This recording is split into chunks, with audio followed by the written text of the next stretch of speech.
What's up guys, my name is Ace, and today we're going to be talking about the Infected game mode in CoD WW2. I want to share my thoughts on it and a bunch of constructive criticism. I've gotten quite a bit of playtime on this. I played it on a bunch of different maps. I've played as a survivor as well as an infected person quite a bit in this game mode so far. And first up, I just want to give big props to Sledgehammer for finally actually turning the infected players into zombies or somebody that's not just a regular player model. I love that about this version of Infected, and I've been hoping for that for years, so really happy to see that. I also think it's a cool touch to have the skull as your tactical insertion, since it doesn't really make sense to have a super high-tech gadget in CoD WW2. But having said that, I feel like the game mode itself and the way that it plays needs some serious work if this mode is going to become permanent, which I hope it does. I hope this will eventually be a permanent party game mode, just like gun game, but if that's going to happen, it needs some work in my opinion.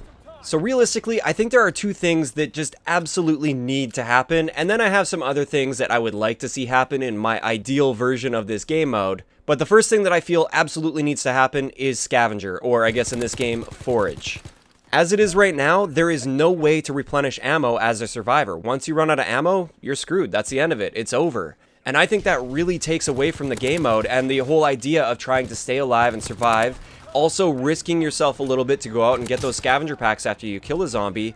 That's an integral part of Infected in the past, and I don't see why that was eliminated. I think that absolutely needs to return into this game mode. Now, instead of just giving everybody Forage right off the bat, there is another way this could be handled, but I'm going to cover that in a second because that's kind of getting into the stuff that I would like to see that I don't feel is absolutely necessary. The second thing, though, that is, in my mind, completely necessary in this game mode is I think the infected players need to have throwing knives. As it is right now, there's several maps in the game where survivors can just go up onto an area that you have to jump up to get to or mantle up to get to, and they're pretty much just completely safe up there because the infected players will be really vulnerable as they try to climb up, and it's just a free kill for them every time, and they'll never really get overrun. A few examples of this is going to be USS Texas. You can go up on top of the cannon there, and you're pretty much untouchable by the zombies. And another big one is the map V2. On V2, if you climb up that V2 rocket that's under construction where that button is, not only can you hit that button every minute and a half, the zombies also have to climb up that ladder, and as they do that, they don't have their axe out. They can't melee you, so you can just sit up there forever and just shoot down on them. Throwing knives would immediately solve this issue. However, if they did include throwing knives, then yes, if that's all they did, it would immediately swing the power in the favor of the infected way too much, and it would be impossible to win as a survivor. So to compensate for that, I think they should reduce the movement speed of the infected players. In its current state, as far as I can tell, it seems like they have built-in energetic or airborne. They do move significantly faster than the survivors or than a normal player, and that makes sense without throwing knives because you can't close the distance any other way.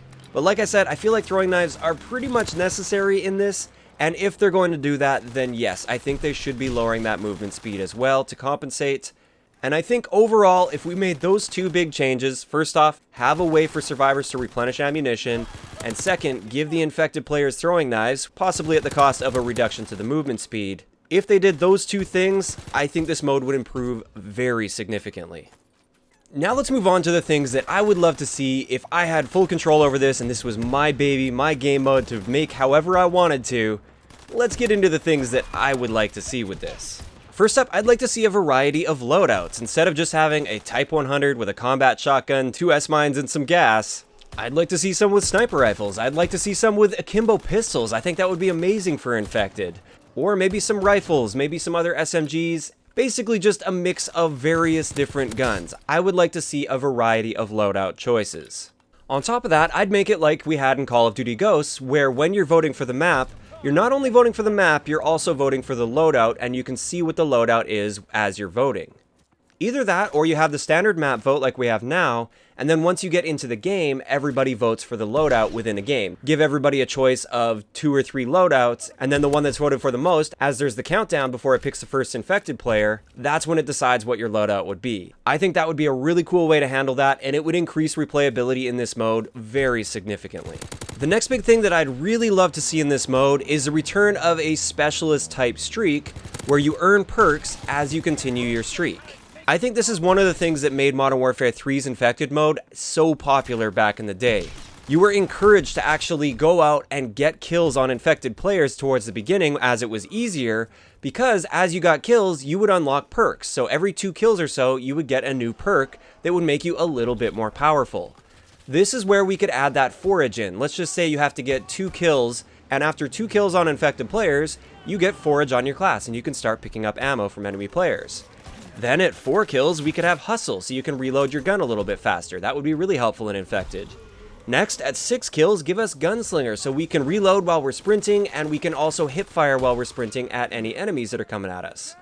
Then finally, maybe even give us a Specialist bonus at 8 kills if you go on an 8 kill streak, and have that give you like Scoped and Lookout and Energetic. Make it so you can actually sprint a little bit faster, make it so you can see those name tags at a longer distance for faster target acquisition, and make it so you have less idle sway and the ability to strafe faster. I think it would be awesome to see something like this return because it gives you something each game to try and strive towards as your survivor, aside from just surviving. It's all about trying to build your character up and doing it in a smart way. You want to push out and you want to balance out risk, but you want to be able to get kills at the beginning so you can build your character up so that you're more powerful towards the end of the game. This was such a good dynamic in previous versions of Infected because as the horde gets bigger, they get more powerful, but as you get more kills, you get more powerful and you can better combat the horde. In my perfect version of Infected, I would absolutely have Specialist perks. One other thing to mention that I do like about the new Infected mode with CoD World War II is the fact that they have those care packages that come in on the map. I'm not really a huge fan of the V2 rocket being in one of the care packages, but I am at least glad that if you do call in one of those V2 rockets from a care package, it doesn't give you that V2 calling card, so it actually keeps that as something special for the people that have actually gone on a 25 gun streak. So I think that was a cool addition there. That does kind of encourage people to push out a little bit from their little camping spots and try and take one of those care packages to make them a bit more powerful. So I did also want to give credit there, but there's one other thing that I feel could maybe be improved on, and I'm still kind of on the fence about this, and that is possibly add more players to Infected. As it is right now, currently I believe it's only 12 players in a match, whereas in previous versions of Infected, in previous games, we had 18 players in a match. Now I suspect the reason for this is the maps in CoD World War II tend to be a bit smaller and a bit more cramped, so I can kind of understand having a lower player count. But at the same time, it just doesn't have that same magic feeling when you have like 17 other players chasing you and you're the sole survivor. I really miss that dynamic. Of course, if they did add more players though, they would have to make adjustments in other areas, like the amount of time that gets added onto the scoreboard per kill, as well as just the overall power of the infected players. They would have to nerf them down a little bit, maybe make them a bit slower or something like that, because the horde would be way too powerful at that point. And with that, we're going to wrap up today's video. Of course, I'd like to know in the comment section below, what are your thoughts on the Infected game mode in CoD World War II so far? Do you like it compared to previous Infected games, or do you dislike it? And what improvements would you make to this mode? If you enjoyed the video, a like rating is always appreciated, and don't forget to subscribe for more if you haven't already. I'll talk to you guys next time.